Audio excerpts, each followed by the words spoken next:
Because I have designed over 400 golf courses. Can you tell us about your overall philosophy on designing the front nine? Well, on the front nine, I wanted to make best use of this land as possible. So we kept everything pretty much intact. We had to move very little soil, and so it's very much a natural layout. What problems did you encounter? Oh, well. Whoa, Donald, let me handle this one. Mr. Schooler, Donald simply gave me the plans and I made sure they were carried out to his specifications. Big issue we had was turning the farm into a golf course. The track was literally littered with limestone. We used horses, oxen to move most of the rock. Hell, we even used dynamite to blow up the big clusters.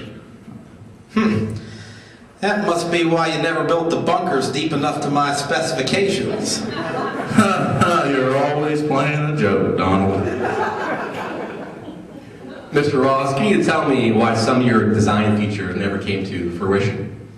Well, as you can tell, this kind of stuff happened often. Being that I was designing so many golf courses, I had a lot of projects going at the same time. So very often, I never even visited the golf courses I was designing. In fact, most of them I never did visit. And most of the ones I did visit, I only came to one time. That was the case here. So I relied on my associates like Mr. Hatch to do a lot of the groundwork for me.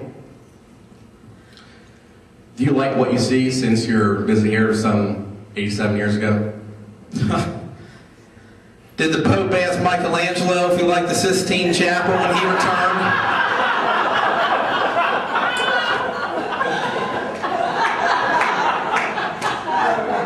Gentlemen, thank you for a delightful interview. I hope you have a safe ride home tonight. Thank you, Mr. Schooler, but we're already dead.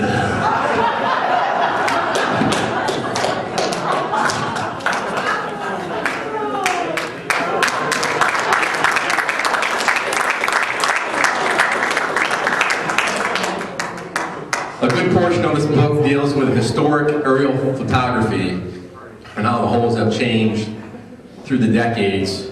In the book, they're broken down year after year, and they'll show you how all the changes have occurred, and we're going to do that tonight with just hole number 18. What you see here is the original sketch that Donald Ross drew. I'm going to get my pointer out.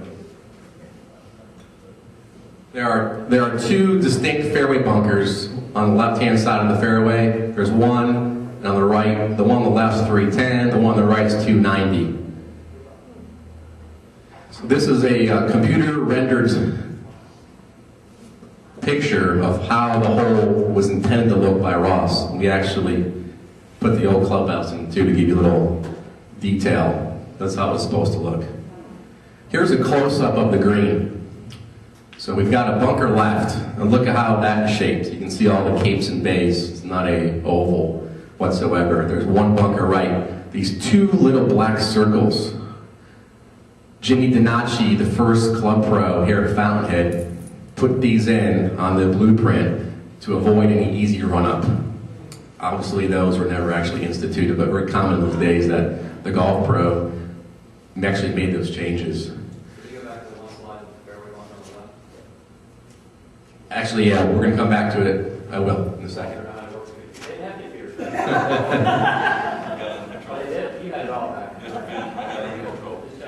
Here's 1938 aerial photograph.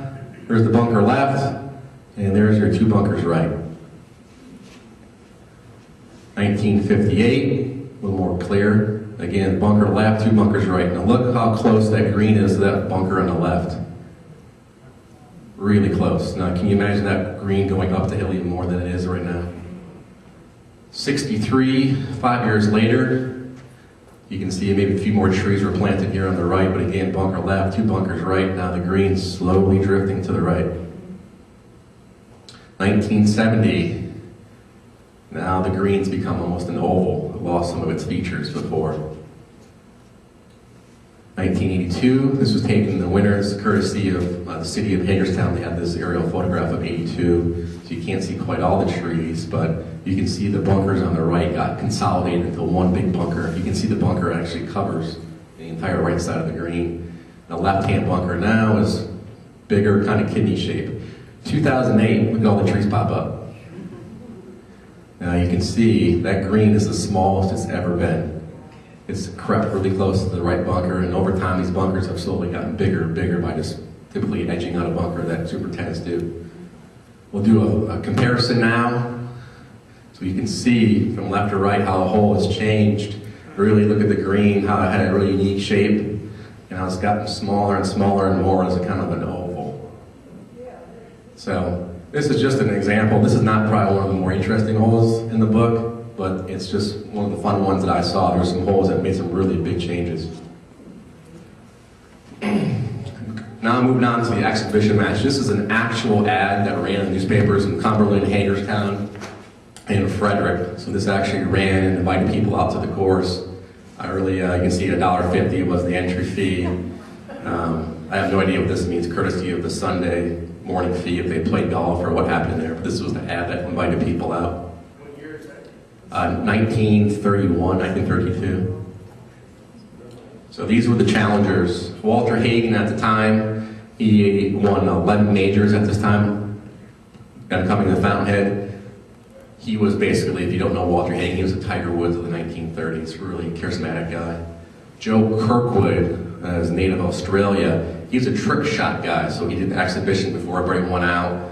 And these are all his gadgets here. He actually was a winner of the PGA Tour, I believe, 8 times. Very few people actually know that.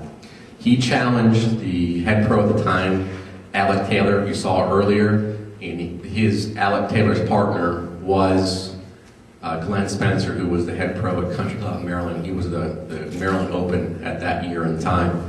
Walter Hagen and Joe Kirkwood beat these two guys 4-3 in match play. Hagen was the medalist.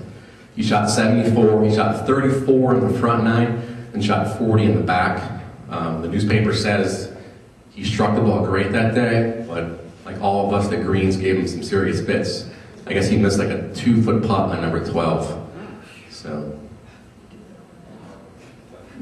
here's an article in the Herald Mail from 1932, and I'll let you read through it. But this gave us a basis that we knew that the event was recorded. Now, you can think back to the 30s. Photography was designed in the late 1890s. Now, if you can think who had a home camera to record this in the 30s, and Walter Hagen playing Fountainhead. I mean, you can think back 30 years ago, not many people had cameras to actually record something themselves. So we knew that this existed.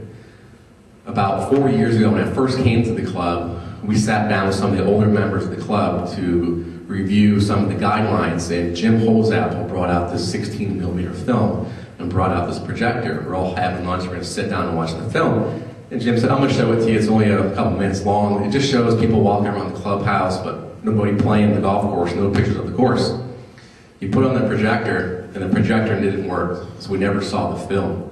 So as we're about to release this book, I contacted Jim and said, Jim, could you loan me the film? I'll get it burned to a DVD, just so we can have something else to show the members.